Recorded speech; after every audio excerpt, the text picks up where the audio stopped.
মানুহে মানুহৰ বাবে যদিহে অকণো নাভাবে অকণি সহানুভূতিৰে ভাবিব কোনেনো কোৱা সমনীয়া মানুহে মানুহৰ বাবে। হেল্ল' হাই নমস্কাৰ বন্ধু বান্ধৱীসকল। আপোনালোকে হয়তো ভাবিছে আজি আকৌ অংক ছাৰৰ কি হৈ গ'ল, অংক ছাৰৰ দেখোন মুখত দেখোন গানৰ গুণগুণনি।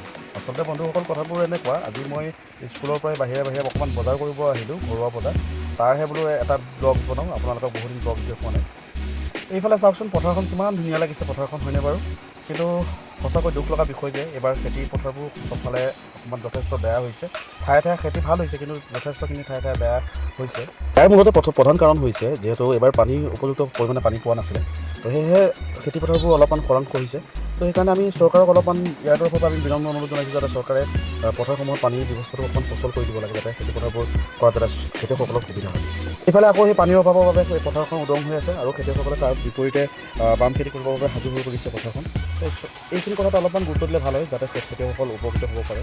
খেতিয়কসকলে খেতি কৰিছে বাবে আমি দুবেলা দুমুঠি সময়ত খাব পাৰিছোঁ। যদি খেতিয়কসকলে ক'লেহেঁতেন যে আমি আমাৰ পৰ্যাপ্ত পৰিমাণৰ খেতিখিনি কৰি আৰু তাতকৈ অত্যাধিক খেতি নকৰোঁ আৰু ধান বিক্ৰী নকৰোঁ, তেতিয়াহ'লে আমাৰ কি অৱস্থা হ'ব ভাবকচোন। এইদৰে কথাবোৰ মনত ভাবি আহি মই এটা সময়ত পালোঁহি মাছখোৱা জ্যেষ্ঠ মহাবিদ্যালয় আৰু স্নাতক মহাবিদ্যালয়। এইখিনি খুব ধুনীয়া এইখিনি ঠাই, বহুতৰে হয়তো ইয়াতে বহুতখিনি স্মৃতি জড়িত হৈ আছে, সেয়েহে অকণমান দেখাবলৈ প্ৰয়াস কৰিলোঁ। কিন্তু একা বেকা বাটবোৰে আহি এটা সময়ত মই পালোঁহি আমাৰ ধেমাজি মাছখোৱা সংযোগী নৱনিৰ্মিত পথ। খুব ধুনীয়াকৈ ৰাস্তাটো বনাইছে, সঁচাকৈ বৰ ধুনীয়া লাগিছে বাইকখন চলাবলৈ। অৱশ্যে বন্ধুসকল এই ভিডিঅ'টোত মই অকণমান ভিডিঅ'টো স্পীড কৰি দিছোঁ, কিন্তু মই বাইকখন ইমান স্পীডত চলোৱা নাই, সেয়ে কৈছোঁ আপোনালোক যিসকলে বাইক চলায় তেওঁলোকলৈ মোৰ তৰফৰ পৰা বিনম্ৰ অনুৰোধ জনাইছোঁ, আপোনালোকে লাহে লাহে বাহনসমূহ চলাব। যিহেতু আপুনি নাজানে হয়তো আপুনি ঠিকেই চলাই যাব, কিন্তু আপোনাৰ সন্মুখৰ পৰা অহা ব্যক্তিজনে হয়তো কি পৰিস্থিতিত তেওঁ বাহনখন চলাই আহিছে। এইদৰে আহি মই ঠাই পালোঁহি, এখন খুব ধুনীয়া ঠাই। আপোনালোকে দেখিছে ৰাস্তাটোৰ পাৰে দুই পাৰে ধুনীয়াকৈ পানী আছে, মেটেকা আছে, খুব ধুনীয়া এটা ঠাই। এই ঠাইখিনিৰ নাম কোৱা হয় বুটিকুৰ। এই ঠাইখিনিৰ লগত বুৰঞ্জীৰ লগত জড়িত হৈ আছে। যিহেতু আপোনালোকে জানে যে হাবুং হৈছিলে আহোম ৰজাসকলৰ এখন দ্বিতীয় ৰাজধানী, আৰু সেই ৰাজধানীতে তেওঁলোকে ৰাজধানী পাতিছিল, আৰু ৰাজধানী পাতোঁতে তেওঁলোকে কিছুমান সৰু সৰু পুখুৰী খান্দিছিলে, আৰু সেই পুখুৰীবোৰ খানা যিখন কোৰ আছিলে সেই কোৰখন বুটি আছিলে, বুটি কোৰ সেইকাৰণে নাম থ'লে।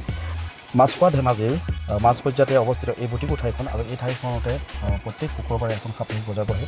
এই বজাৰখনতে ওচৰ পাজৰে যিমান সংখ্যক আপোনাৰ থলুৱা আমাৰ লোকেল যি খেতিয়ক আছে, খেতিয়কসকলে তেওঁলোকে বজাৰসমূহ লৈ আহে, আৰু তাতে আমি গৈ লোকেল শাক চব্জিবোৰ আমি বজাৰ কৰোঁ, আৰু বিভিন্ন ধৰণৰ নতুন বেপাৰীসকল অলপ দূৰৰ পৰা আহে, আৰু তেওঁলোকৰ লগত বজাৰ সমাৰ কৰা হয়। সেয়েহে আহকচোন বজাৰখন অকণমান চাওঁ, বজাৰখনত কি কি ওলাইছে সকলোৱে চাবচোন।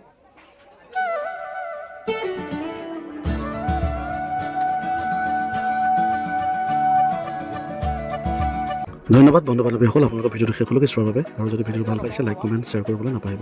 ধন্যবাদ।